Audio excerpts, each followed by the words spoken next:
ભાવનગર શહેરમાં 1974થી પ્લાસ્ટિક ઉદ્યોગ ચાલી રહ્યો છે ત્યારે હાલમાં પ્લાસ્ટિક ઉદ્યોગમાં ચાલતી મંદીને પગલે ચેમ્બર ઓફ કોમર્સ તેમજ પ્લાસ્ટિક મેન્યુફેક્ચરિંગ એસોસિએશન દ્વારા એક સેમિનારનું આયોજન કરવામાં આવ્યું હતું। ભાવનગર શહેરના ચેમ્બર ઓફ કોમર્સના હોલ ખાતે યોજાયેલા સેમિનારમાં પ્લાસ્ટિક ઉદ્યોગમાં નવી સંભાવનાઓ વિશે સેમિનાર યોજાયો હતો। ભરત વાઘેલાએ માર્કેટિંગથી લઈને બચત સુધીના મુદ્દાઓ ઉપર પોતાનું માર્ગદર્શન પૂરું પાડ્યું હતું।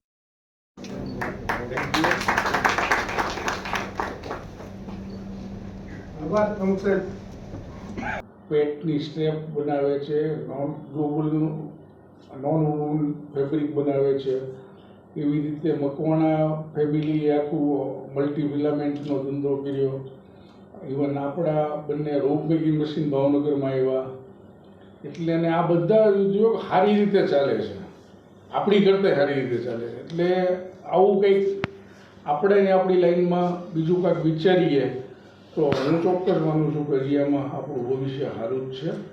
આમાં ને આમાં કંઈ વાંધો નથી, હજી આગળ વધવું, નેક્સ્ટ જનરેશનને જોડવું, આમાંથી જતું ન રહે એના માટે હું કરું એ આ બધા આપણે સેમિનારમાં આપણે બધા વિચારીએ।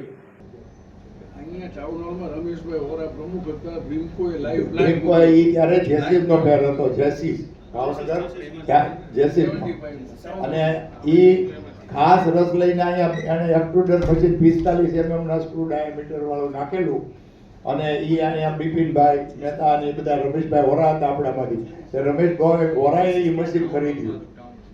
અને ત્યાર પછી હું 74માં આવ્યો, તળાવમાં હતું,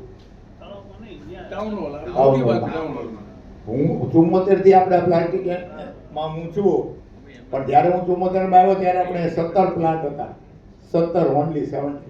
કમાણી resident Saurashtra chamber of commerce and industries Bhavnagar.